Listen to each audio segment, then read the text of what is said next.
The first duty of government is to protect our rights. It's our job to maintain the proper role of government in what we were tasked to do. If you really want to doge, this is how you doge. You don't vote for bad legislation that expands government. Thank you. Now we're talking about taxpayer money, and we're talking about accountability. It is their money. This isn't a government program we're actually spending on. We're actually giving it back to the people of Idaho. There's other options for making our ballots more secure, such as using watermarks or putting holograms on the ballots. And I think that that's what we need to look at more, is trying to get back to what we used to be, where our churches and our families took care of each other instead of relying on the state. I asked the question rhetorically, if we gave them another $1 billion, they wouldn't be happy. Well, we've given them $2 more billion, and it's not enough. We need to start making Idaho first. We need to start making America first. Other states like Texas and Florida have enacted similar laws to address illegal immigration, both locally and in their communities. And Idaho has the right to protect itself when the federal government has failed to do that. COVID presented us with quite the enigma. We didn't really know what it was or what to do, but that is no excuse to violate the rights of the citizens of the state of Idaho. Say vote no on this and let the teachers teach and quit bringing in coaches to teach the teachers to teach, and let's get education going again in Idaho. I don't know what's coming after this current administration for the feds, and we need this law because our federal laws on immigration have failed. Mr. President, I think it's incumbent upon us to allow parents to use their hard-earned dollars to provide what's best for their children. If I was looking at a business and I was looking at these figures, there would be heads rolling because this is unsustainable. My concern is that the resilience of Idahoans who believe in self-reliance and self-responsibility will be eroded. We need to be protecting our First Amendment rights, not inventing ways to slowly chip away at them. The First Amendment and our freedom of religion, freedom of speech are our first liberties. They are so important. We don't have the rest without them. Yeah, watch it. Come on, guys.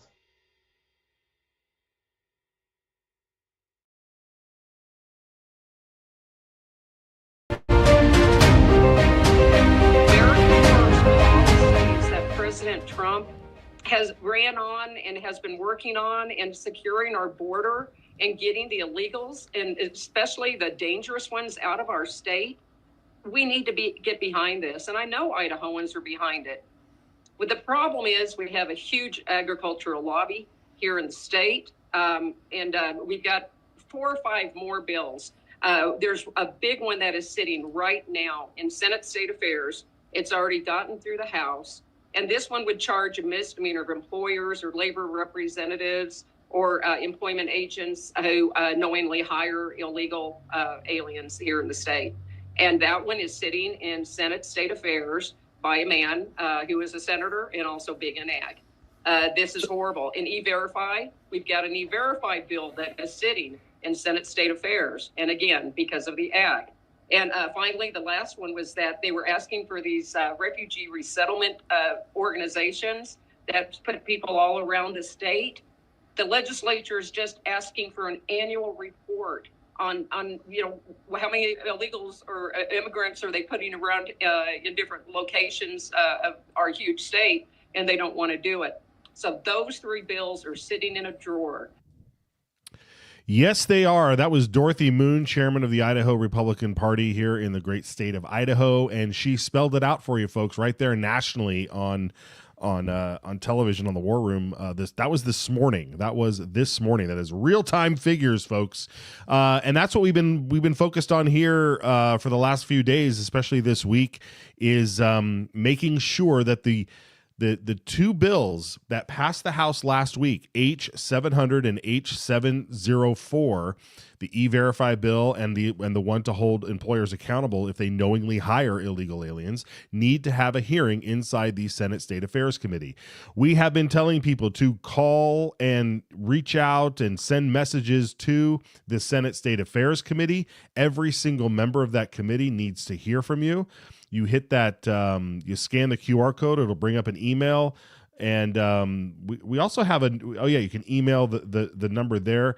You can also, we have a new graphic too. We got rid of that gobbledygook at the end of the URL there. If you just do citizensallianceidaho.org /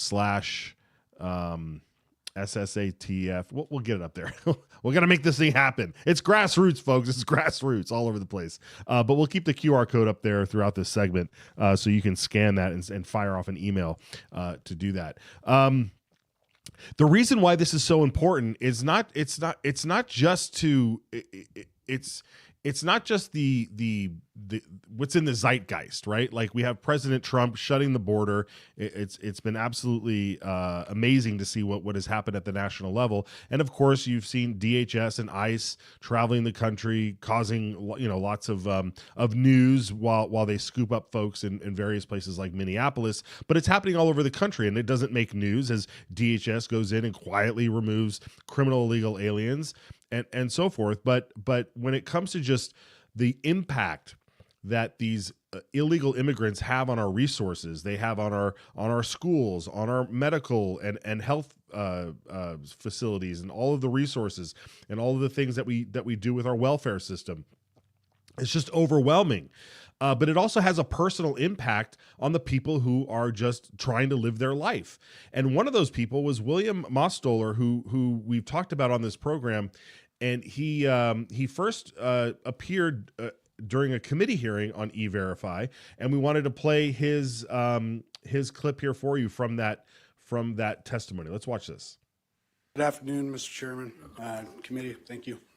My name is William Mostoller. I'm a United States Marine Corps veteran. I served Iraq, Afghanistan with 3rd Lateral Reconnaissance Battalion. I survived multiple IED blasts and injuries such as traumatic brain injury. Construction has been the trade that's allowed me to rebuild my life. I have worked in the trades since 2003. I've raised 6 children and a family on a single income. My children have wanted for nothing. Over the last several years, I've watched as it has become harder and harder for tradesmen to not only obtain good quality work, but they've had to fight over these scraps that are left behind, where new construction and larger builders than myself have switched to mostly illegal labor. This has created quite a strain, especially in the Magic Valley. I know many tradesmen who are sitting at home right now that cannot get work because other people are fulfilling those jobs.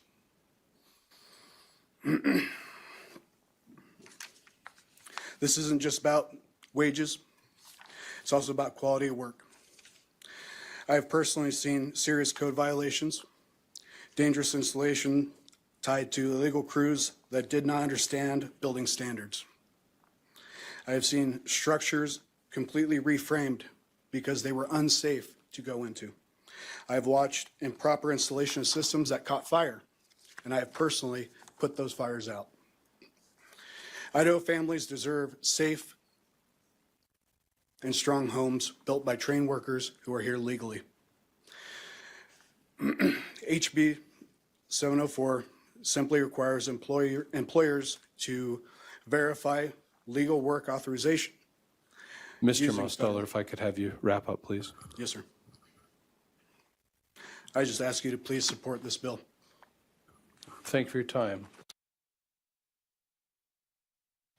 Very powerful testimony there. Unfortunately, nobody on the dais decided to ask him to continue his remarks or follow or ask a question that would have allowed him to expand upon on his experiences, and that can happen during committee. I've seen it often enough where somebody runs out of time and then gets thrown a Hail Mary pass by somebody who says, "Would you expand on something that you mentioned there?" and they can continue. Fortunately, that's what we get to do here. William joins me now from Twin Falls. It's good to see you, sir. Thank you so much for joining. First off, thank you for your service and the sacrifice that you've made for this country, regardless of the reasons why we may have been there or not. It's patriots like you that really make this country roll. So thank you so much for joining us this morning. I wanted to allow you to expand upon some of the two things that you brought up near the end of your remarks there.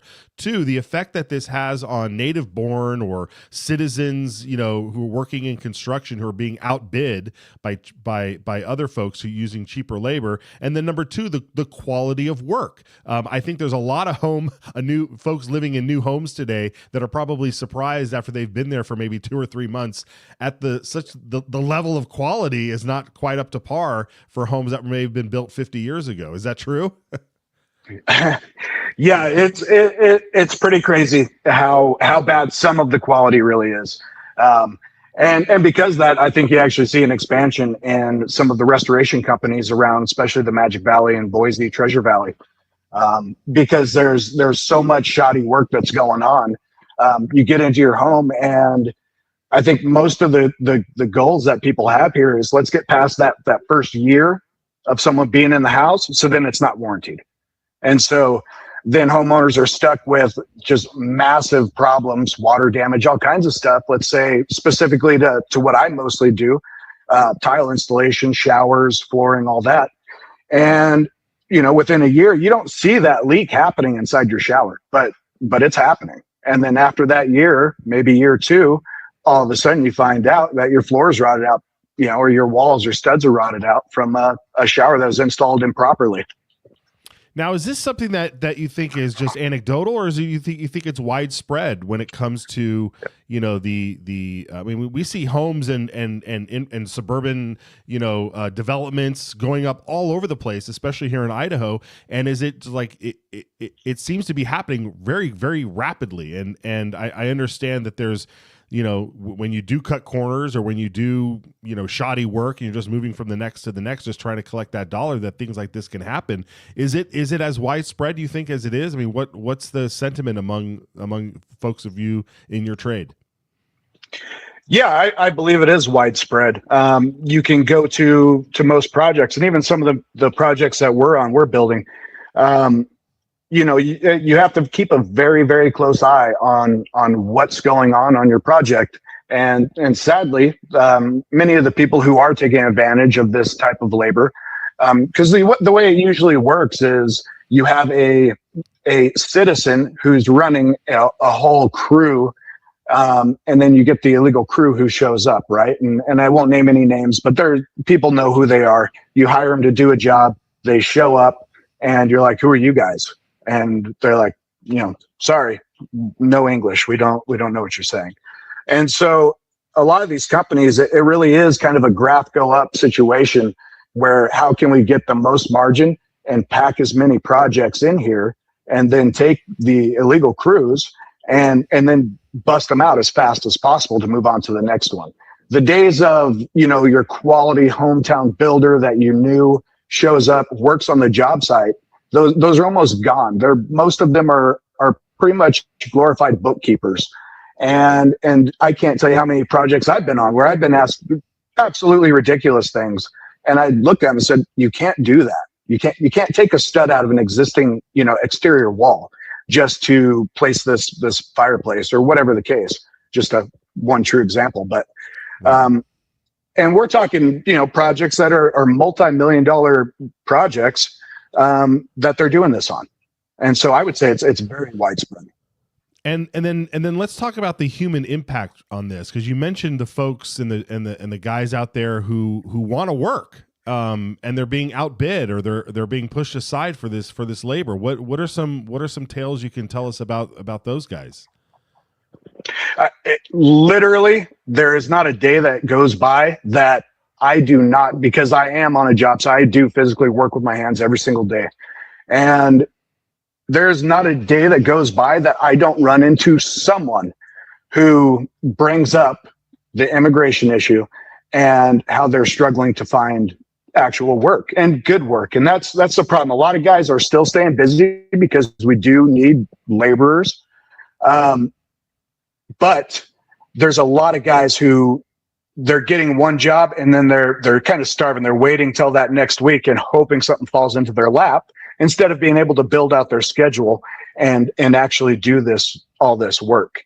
I can say 3 or 4 years ago, it was actually pretty great. You know, we had some influx, but not much of the illegal immigration. And we were just loading our schedules and we were going through them as fast as we can, getting these houses done, doing a good job on them. And then all of a sudden it was like the switch flipped off. And I actually, it's on my X account somewhere, but you can find, I recorded videos in downtown Twin Falls of illegal migrants coming off the buses at one of the shady ends down there. And they were the exact same buses that I rode on my way back from deployments in Iraq and Afghanistan. They were the exact same buses. And they had the double license plates. Usually it's a Michigan for some reason and a California license plates. I watched those buses, recorded them, downtown Twin Falls. But it's the play, and I want to kind of dispel a little bit of a myth here. The racism part. This part really, really bugs me because I have a lot of Hispanic friends who are in the trades that I see day to day, and we work and we talk. And they are some of the most affected people in this whole community because, let's just be honest, people look at them and they say, oh, well, you should do it the same price as he should. And you know, I don't blame them all. They should tell them, hey, I'm an American. I'm going to work for good wages and I'm going to do a good job. Yeah, that's a great point you bring up. I want to ask you about these buses, though. Where are they coming from? Who's driving them? Who's paying for these buses? Or are they just, I mean, are there work? Are there like, is this workforce development housing or whatever that's out in the boonies somewhere where all these guys are staying? Where are these buses coming from? You know, I'm not sure. Totally. You know, the buses, their windows are completely blacked out. And we don't see them as much now, but the windows are blacked out. You can't see the driver. You just see the people shuffling off the buses, but they're the big, you know, 2-story style, double decker buses that they transport people across the country in. It's not like a little school bus. You know, these are legitimate operations going on. How do you feel about do we have that clip from Steve Martinez, the lobbyist for the construction guys? If we have that, let's go ahead and play it. If not, I can tell you what he said. I'll get your reaction on this. Affordable housing at every level. One of the components to affordability is the labor input that we put into the homes. About a third of our workforce is foreign born. Now, foreign born could be here legally, illegally, temporarily. It could be, you know, anybody that's here that was not obviously born of this country. And so when I talk about William, he just said right there, a third are foreign born, which is can be made up of folks who are here illegally. I mean, they're just coming right out and saying it. What is that about? Yeah, they just have no fear. They have no fear because they have too many representatives in the state capitol that they know are going to take the side of, again, the graph go up kind of people. They don't care about American culture. They don't care about what the future looks like for our children. Because let's face it, not every child is going to go to college and become a lawyer, right? There are many people who need to actually get real jobs. And I'll tell you, I've worked in the trades most of my life, since 14 years old, starting out doing foundations in Coeur d'Alene, Idaho. And the money is way better in that job than people think. And it's a very rewarding job to work with your hands and to work with people and everything. I mean, you've probably been on a construction site. You go in there, usually there's music playing, guys are joking. It's actually a pretty damn good time compared to sitting in an office and having to watch your P's and Q's. But when he says 1/3, I'm sorry, but that's not true. I would say it's half or more are illegal or some sort of immigrant working in this industry, at least in the Magic Valley. The change here over the last 2 years, especially, is mind-boggling. This is nothing like the place I grew up in. So these aren't guys that have lived here 10, 20 years? No, they are not. No, I was told that those are the guys that we need to protect. We had I think it was your representative, Steve Miller, was on the floor saying we have to do something to protect the folks that have been here 10, 20 years that are good folks. Let's play that clip here. Let's get your reaction to this.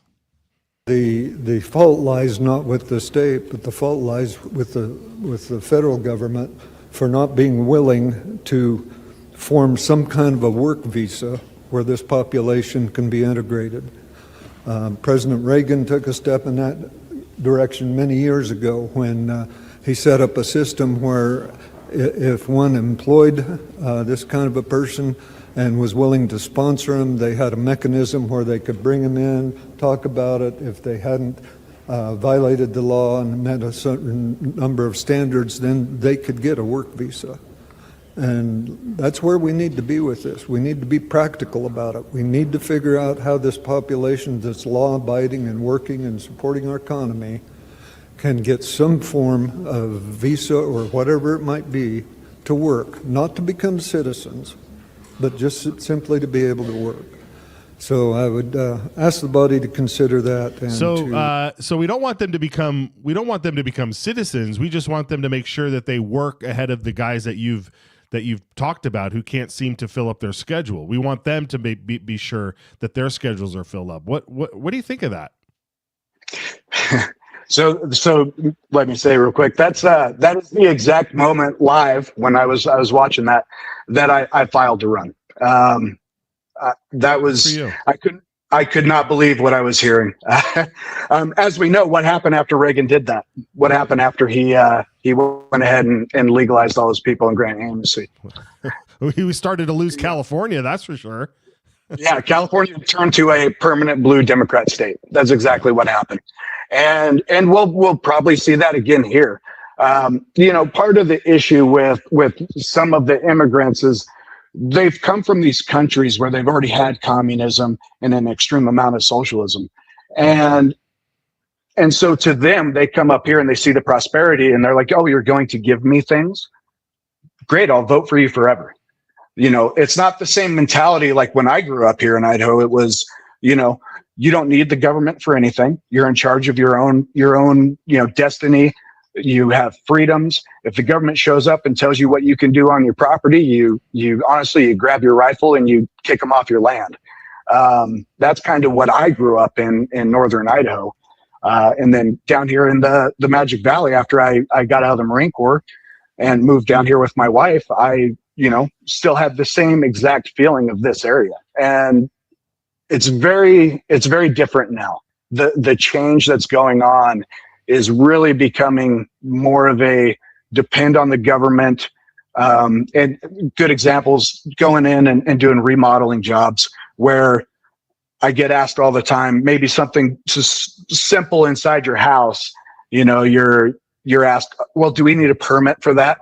And I'm like, no, ma'am, you don't need a permit to move this outlet over, 2 inches or to readjust this exterior door frame, whatever it may be. Just, the mentality of people have changed, and this is just one more lever that I believe, the socialists that are working inside of our communities, the SPL and all this, that are getting our kids to leave school in the middle of the day to protest for things that they don't understand.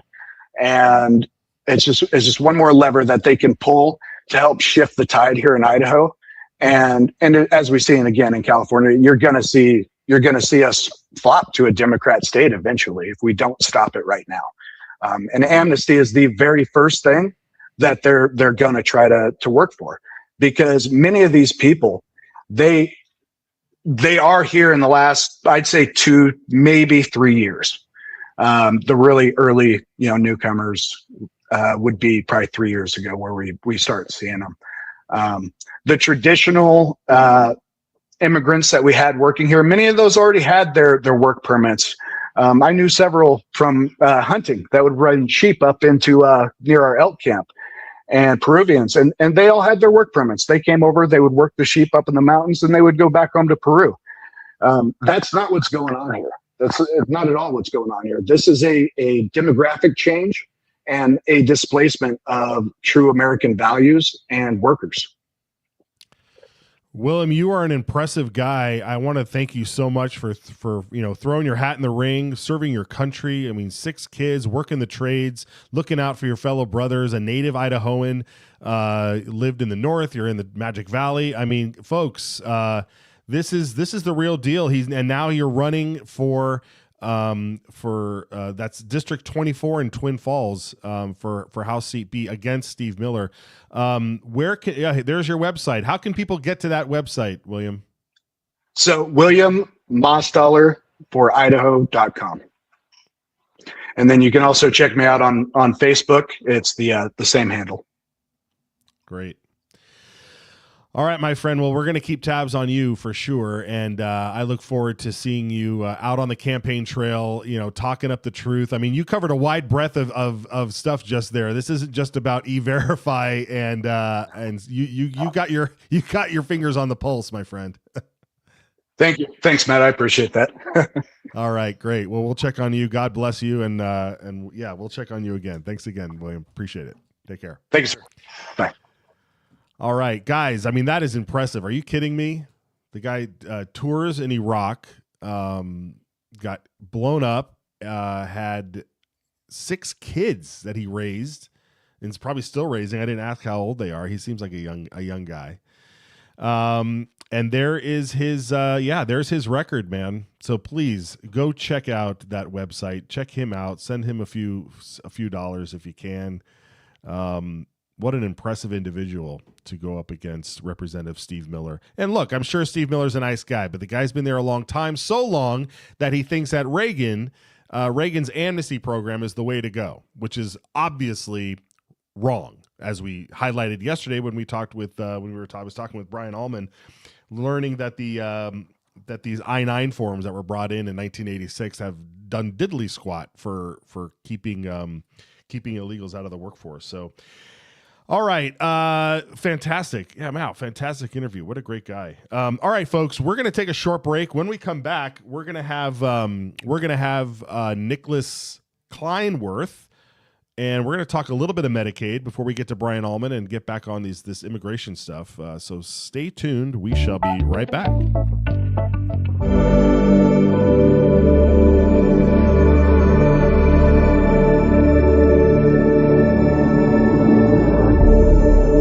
And that's exactly what happened. You want to pull the tape? You can pull the tape because we now got video.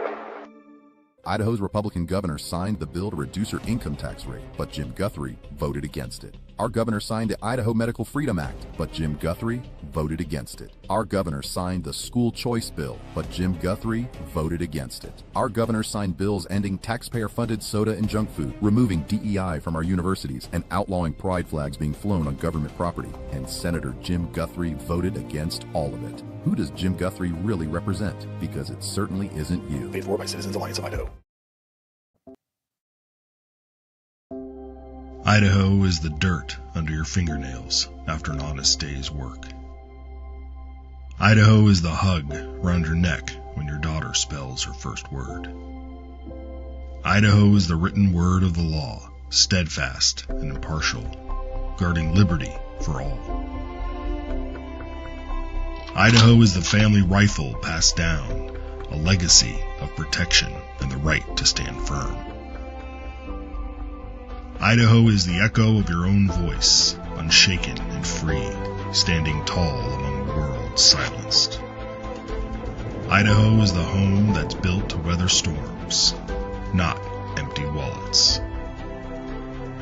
Idaho is the quiet trust between a patient and healer, unbroken and sacred. Idaho is the hymn carried by the Spirit, gathering neighbors together in faith and purpose. Idaho is the laughter around a campfire, a family's bond growing stronger with every word. Idaho is the pioneer's will, firm and clear. We govern ourselves, free and unbound. Idaho is what America was. Let's keep it that way. Ask your legislator to sign the Citizens Alliance of Idaho pledge to preserve our shared values. We ride together.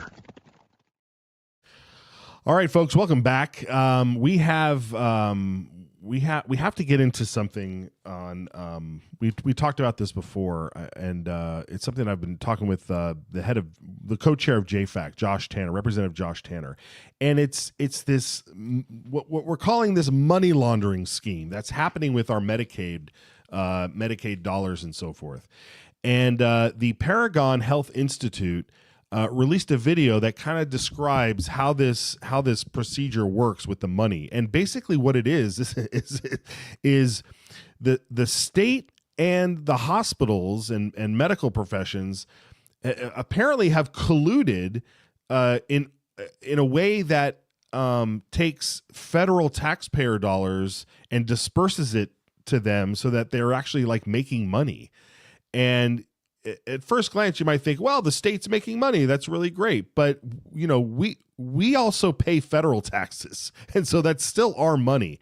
And they put out this video, which is a great way to describe how Medicaid payments happen, right? Because if you're on Medicaid, the idea is that you're not paying for your health care. You're not paying for, if you're on Medicaid, if you're an elderly or you're infirmed or you're a child and you're on assistance here, the government, the taxpayer is paying for your health care. And so here's how the disbursements work as explained here by Paragon. And then they're going to show you this money laundering scheme. Watch this video. Taxes are a form of legalized money laundering that allows the states and healthcare providers, like hospitals and insurance companies, to profit by placing the burden of state Medicaid spending on federal taxpayers. Here's how these schemes work. For most enrollees, the federal government reimburses an average of 60% of state Medicaid spending. Without provider taxes, a provider, say a hospital, bills the state for $100. The state then pays the provider $100, so it's down $100. The state then asks the federal government for 60% of the fee that they paid to the provider and gets reimbursed. So federal taxpayers have paid $60, the state has paid $40, and the provider has earned $100. Notably, the state and federal government share responsibility for Medicaid costs and outcomes. State Medicaid reimbursements with provider taxes work quite a bit differently. First, the provider will ask to be taxed, which will make sense in a second. So the state taxes them, let's say $100. Then the provider pays the tax. Next, the provider will bill the state for $100 of services, which the state pays. And here's where the money laundering scheme begins. The state will now use extra payments to make the provider whole for the taxes they paid, essentially paying them $100 additional dollars. That makes the entire cost of Medicaid coverage to the state appear to be $200. The state can now bill the federal government for 60% of $200, which in this instance is $120. So federal taxpayers are down $120, the state is up $20, and the provider is up $100. In essence, the state and the provider can collude to each make money at the expense of federal taxpayers. As you can see, this scheme enables the state to avoid responsibility for Medicaid costs and outcomes. As a result, states increase payments, with the tax scam fueling ever higher amounts. The providers make more money, with the states passing the bill to Washington. To reel in Medicaid costs and remove these harmful money laundering schemes, Congress should increase accountability and remove incentives for states to game the system. Wow.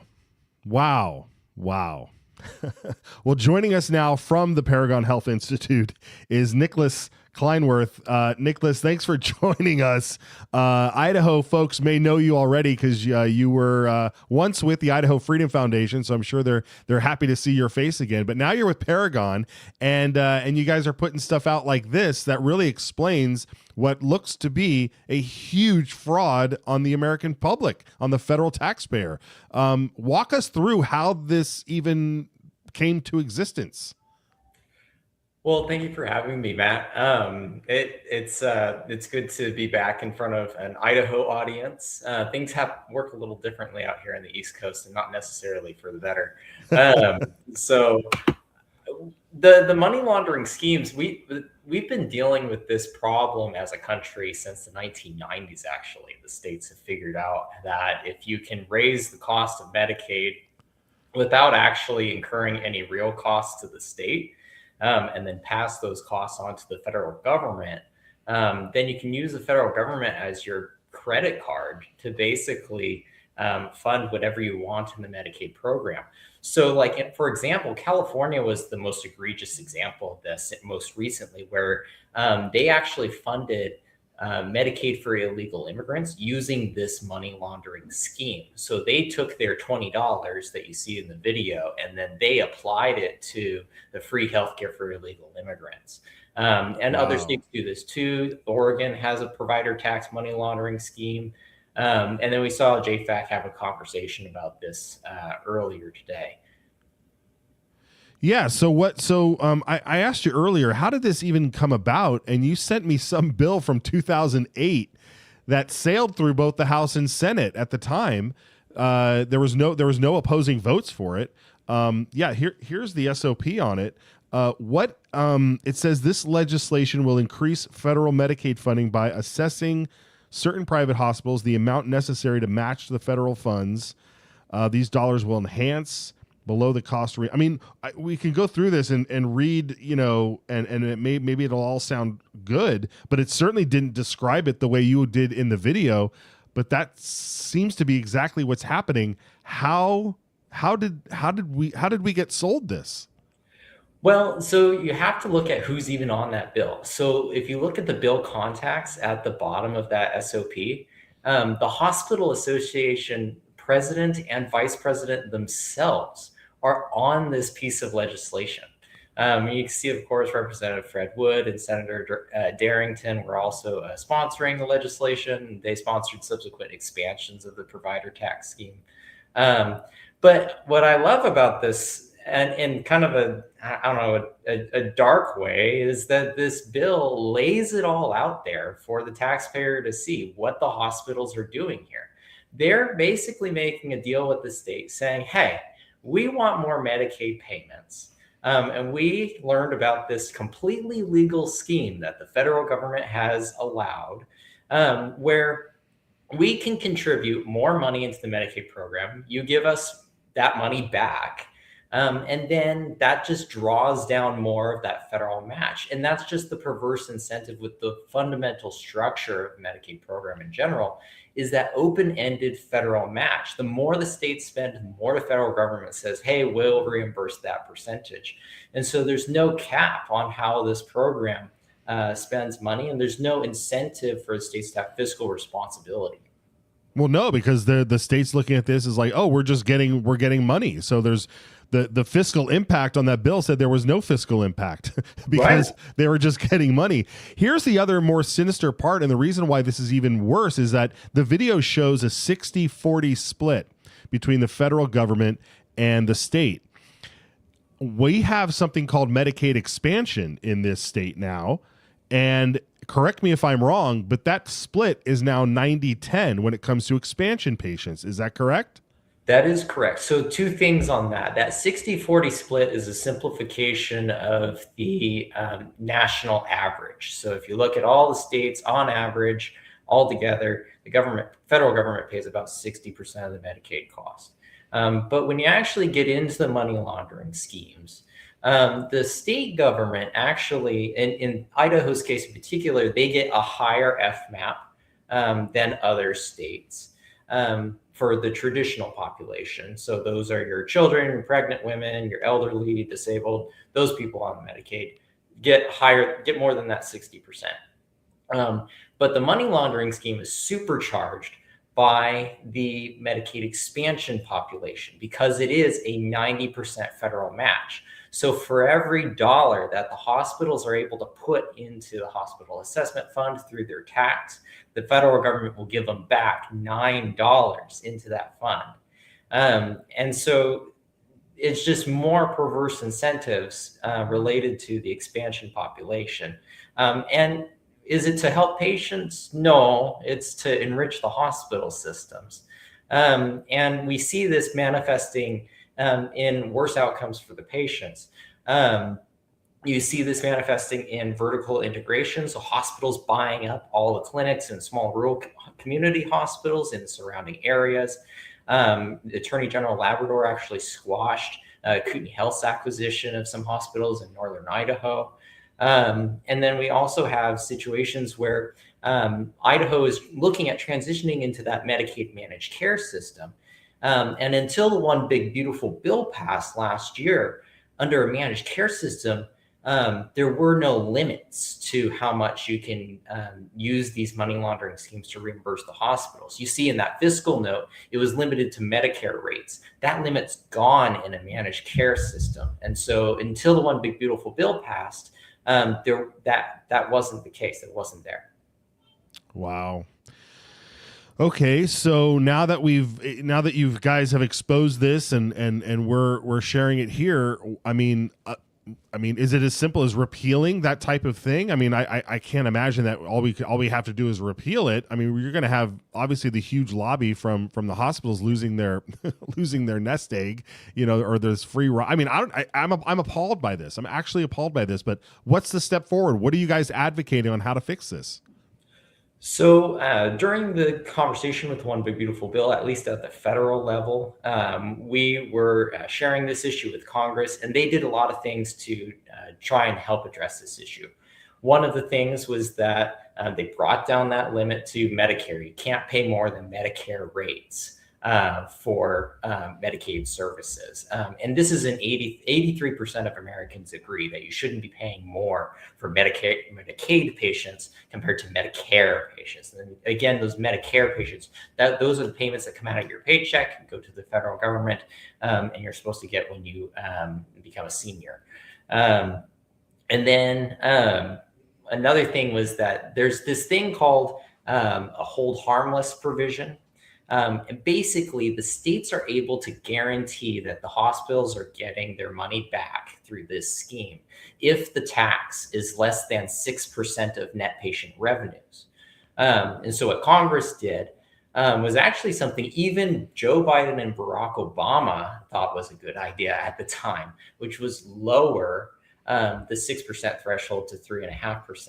And so what that meant was that states couldn't tax as much and still guarantee that the hospitals were going to get all of their money back. So between those two things, those were really huge steps for the provider taxes. States also can't implement new provider taxes. But the thing that Idaho citizens need to be aware of is that the next move with all of these limits is that states are going to try and circumvent those new limits. So there's this thing called intergovernmental transfers where they use property taxes instead of provider taxes to be able to get that to be able to get that money to then match and draw down the federal share. And then there also is a new thing that's coming out of Utah. It's being debated on the House floor in Utah right now, where they're trying to find a loophole through what's called incentive payments to be able to get around that Medicare cap as well. So Idaho citizens need to be vigilant about this. The bills are always going to be marketed as it doesn't cost the state anything, it doesn't cost anything, and everybody wins except the federal taxpayer. And I mean, just check the debt this morning. The debt is at $38.5 trillion. And schemes like this that allow that to continue to go up. Incredible. Well, thank you for your great work over there. I know this was a focus of yours, within Idaho, so you kind of know where the bodies are buried. How can people keep in touch with the information that you're putting out, so that way if this makes them their blood boil and they feel like they need to talk to somebody and do something about it, where can they find some resources from you guys? So we've written papers on this and one-pagers and explainers, and we've even featured this video at paragoninstitute.org. We also are regularly posting on our X handle at ParagonInst. And one of our big initiatives is Paragon Picks. And so if you go to our X handle, you can see that we're trying to make healthcare policy something that everybody can understand and explain and share with their friends, so that way everybody can be an informed citizen on what's happening in these issues. Yeah, excellent. All right. Well, Nicholas, thanks for joining us. We're going to check back in with you as the session moves forward to see if we can figure out what's a great path forward. So thanks again for joining us. Take care. Thank you for having me. It was wonderful to be on. All right, great. Oh man, wow. What do you think, folks? How do you like that scheme? How do you like them apples? That's incredible. Absolutely incredible. What does 55 smiling say? I can't tell you how many imaginary illnesses Those well child checks revealed in my kids and how they were treated as lab rats until I wisened up. Yeah, that's incredible. The other thing too is, with these Medicaid, Medicare, all these dollars. I mean, when we were talking to William Mostoller earlier, with the illegal immigrants and the illegal workers and that sort of thing, when you have all of these illegal refugees or whatever you want to call them here, they go to the hospital. Who's picking up that tab if they're not paying cash at the door, especially if there's like some egregious emergencies? I mean, who's picking up that tab, folks? All right, let's move on here. Let's bring Brian Allman in on this because, we've talked about quite a few things this morning.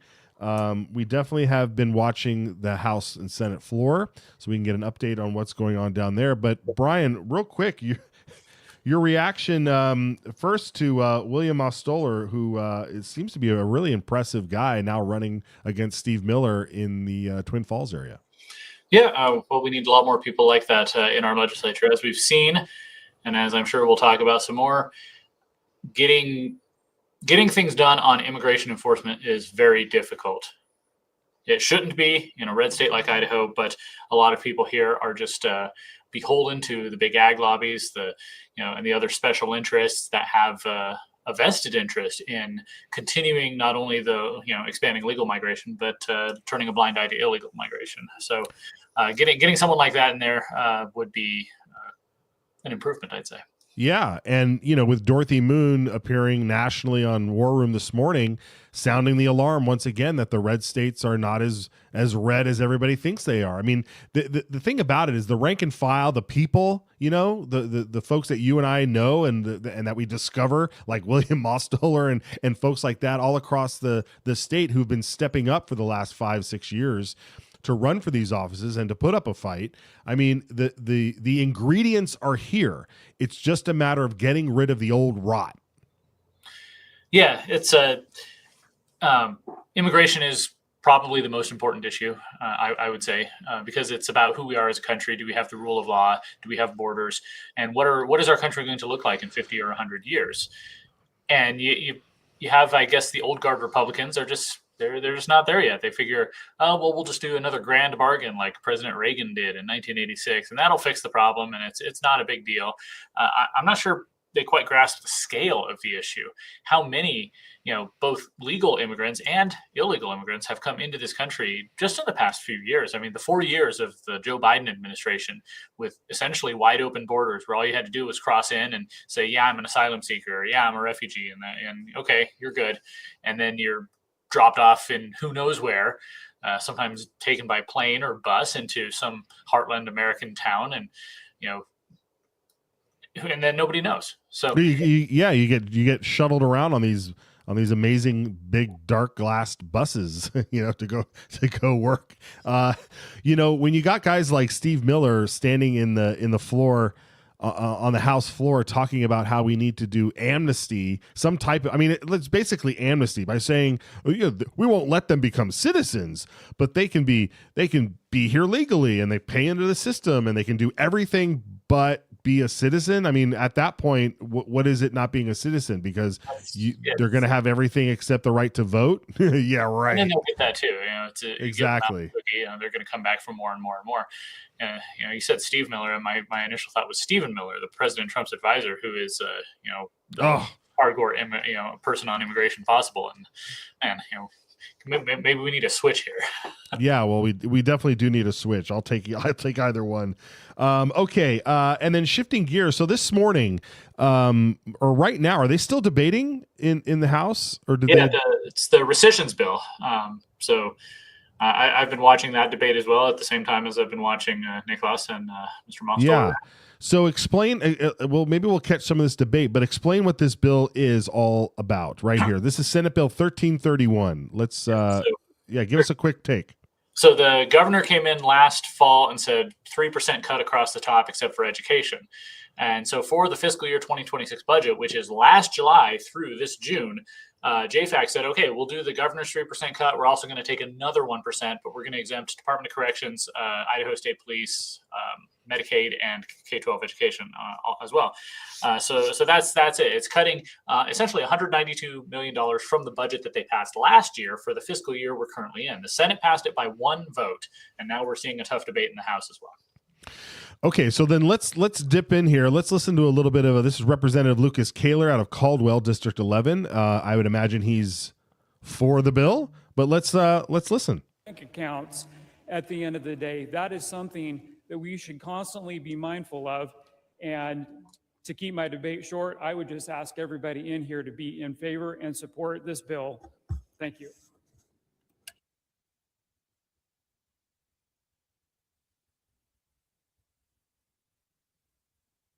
Thank you, Mr. Speaker. To debate the motion. Gentleman has the floor.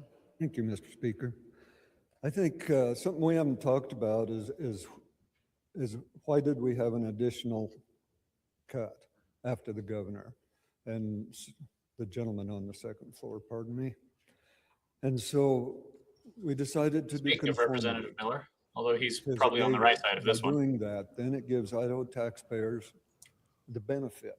And we're talking about almost all Idaho taxpayers will benefit from that, from low-income earners to mom and pop businesses to corporates. They'll all benefit from that. One of the benefits from having that is that money's going to get spent back into our system. And that's going to mean,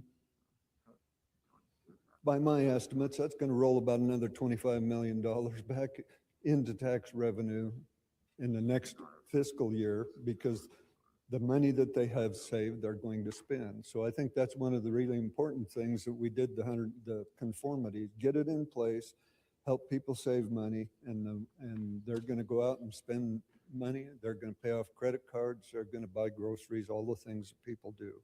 So all of this rolls together. So in order to do an additional $155 million, then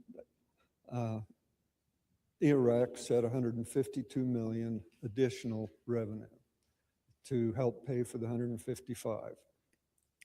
Now, when we do that, all right, we're getting into the weeds here. We're getting into the weeds here without knowing exactly everything that's going on here. But I mean, I suspect that this thing will. We know that there was some debate against this already, so we'll keep tabs on this as it goes forward here.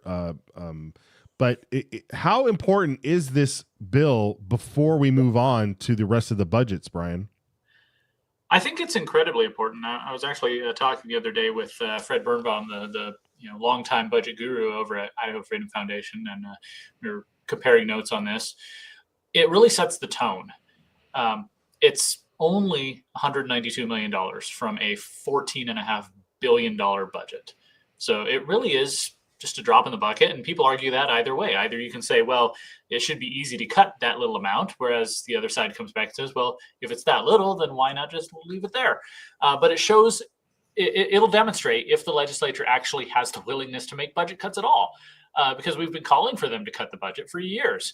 Government has been growing out of control. I mean, the Democrats are right that if you adjust for inflation and population growth, it's not quite as drastic as it looks like just on paper, but it still has been growing. I did a calculation on my website showing essentially the real per capita cost, how much per person adjusted for inflation does the state of Idaho spend? And it has gone significantly up in the past 5-6 years.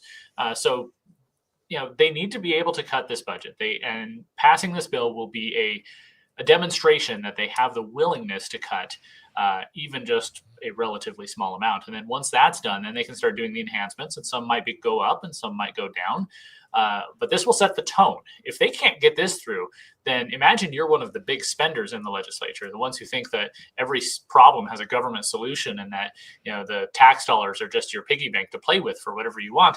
If this bill fails, you're going to say, well, they don't have the will to cut, so let's just start spending again. In fact, maybe let's get rid of the tax credit. Maybe get rid of repeal last year's tax cuts, because if they can't even cut the budget a little bit, then I guess the mandate is to raise spending even more. And this is, a lot of this again was sparked by what happened last summer when they noticed that tax revenues were not meeting expectations, meaning the government wasn't pulling in the necessary amount to cover the budget that they had set for this year. And so I'm wondering now, like, is that the only way to get the legislature to vote to cut spending, is to see that we don't have enough revenue? Because we've already highlighted how many years, I mean, how much 50-60% over the last 5 years growth in the budget is incredible. And a lot of that is, historic investments in education, or the as we just showed, the ever expanding money laundering system known as Medicaid expansion. And so when you think about all the other things that they're trying to cut, like you say, it sounds like it's just 192. Would you say 192 million? Will they ever continue to do this without? Go ahead. One of the big issues here, and you see this at the federal level with discretionary spending versus mandatory spending, and it's the same here. They're talking about this 192 million. Some of it's federal, some of it's dedicated, a lot of it's general fund, which is your Idaho tax dollars. And so they're looking for little things to cut here, little things to add up to that. But there's this big elephant in the room. It's called Medicaid, and Medicaid money, once you're opting into Medicaid, a lot of it is mandatory spending. It's like a bill you get in the mail. You can't just negotiate it. Well, right. Usually you can't. You can't just say, well, we've got a $500 million bill here. We'll only pay some of that, because federal government requires that once you've opted in, you have to pay for part of these things, and that goes for regular Medicaid. That goes for Medicaid expansion, which is for able-bodied working age adults. Remember, when Medicaid expansion was sold to the public as a ballot initiative 8 years ago, proponents said it's only going to cost $400 million, and most of that's going to be federal money. It's a 90-10 match, like you were talking with Nicholas about. However, it's since grown. It's about $1.5 billion, and our share of that is still just 10%, but that just keeps growing as well. It's like we've attached ourselves.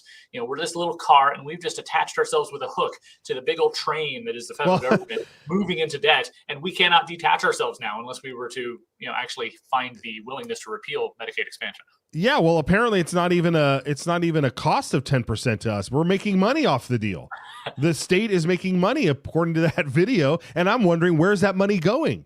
Is it going back into Medicare, or is it being used to cover the expenses, like in California, of illegals? Is it going to some slush fund somewhere? That is the start of, and it's something that's been around since 2008 when they first enacted that scheme. And so it just, and we're not the only state that's been doing this. But it really just shows that these hospitals, these big hospital lobbies and so forth, it's incredible the amount of corruption from all sides that's going on here. And I get it. I get why your average everyday citizen legislature gets up there and goes, holy cow, how do we fix this? And those who are susceptible to, steak dinners and cocktails, over at the downtown Chandler's or wherever you're headed, where you're being wined and dined by the lobbyists. It's a lot easier to go that way than it is to stand up every day and fight the good fight. So, all right, Steve Miller finished his debate. Let's see if anybody else steps up before we do the vote here. I'd love to capture this vote. Representative Joe Alfieri from Coeur d'Alene. Let's listen in. I'm reluctant to report that in those 4 years, we've increased our spending by 34%, while the population has only increased by about 4%. So our cost of delivering service to the people has gone up. And I don't know why that's true, because when I look at private industry, I see remarkable efficiencies in the way they do business. And I don't understand why we continue to spend more and more money to deliver services, some of which are actually decreased over what was delivered previously. I don't understand why we can't get a handle on our spending. This is a modest decrease. We have a problem currently because of what's happening in DC with some income. We're asking for a modest decrease of 5%, so we can get a handle on our spending and do something better for the people than what we're doing now, which is to continue to spend more and more and more. It's just wrong. This is a simple baseline to begin with. And I would urge a green light so that we can be better at doing what we're supposed to be doing rather than going back to our constituents and saying, oh, we need more of your money. We're going to spend more of it. We're going to enact more programs. We're going to do something beyond what we're charged with doing. This is very, very frustrating. I would like to see a larger cut than this. It's not going to happen, obviously. 5%, I think, is a modest step in the right direction. And I think we need to give it our green light. For the debate on the motion. Hearing none. Speaker. Gentleman 30. Thank you. Good body. I'll try to be brief. I think everybody in this room. Debate the bill. Yeah, debate the bill, please. Gentleman has the floor. Debate the bill. I think everybody in this room knows that things have to be done. I think we all have our ideas. All right, folks. We'll dip out of this here. We'll pay attention to the vote. We're gonna have to watch online. We only got a couple minutes left here in the program, but watch online on Brian's social media, I'm sure, where we can find out how this vote turned out. Brian, where can people follow you to follow that news? Oh, I'm currently trying to live tweet it over at Gem State Chron, which is the Gem State Chronicle. I retweeted it under my personal account there, so you can find it there. Go to gemstatechronicle.com. There's an interesting debate yesterday about predatory lending.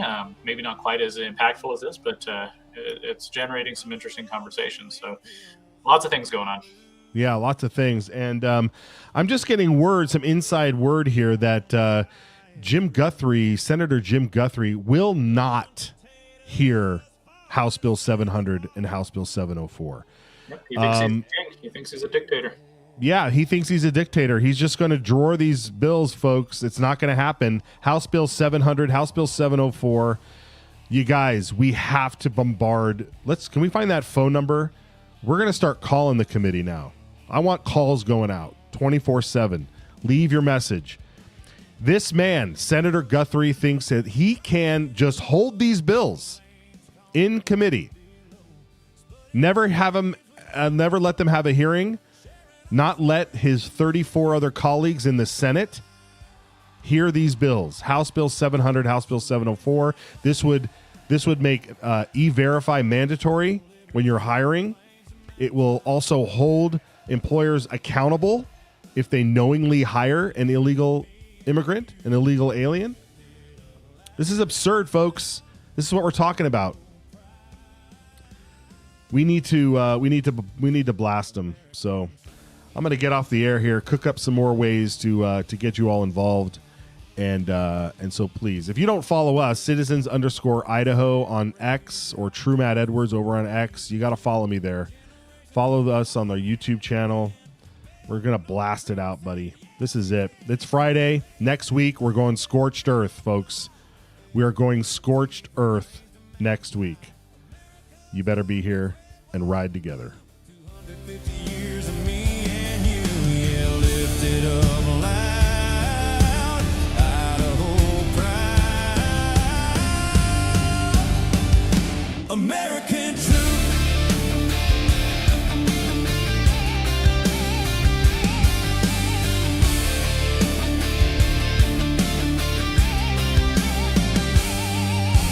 Church bells rang through the valley air. It's to perpetuate forever we'll sing.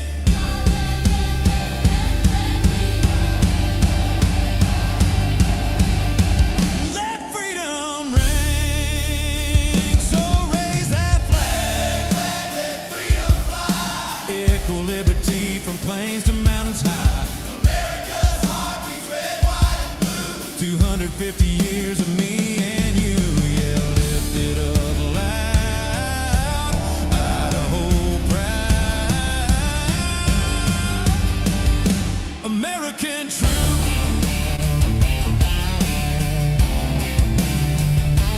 Idaho pride. Red, white, blue. This bill, I think, puts a stake in the ground that says we have a sovereign right to protect what's ours.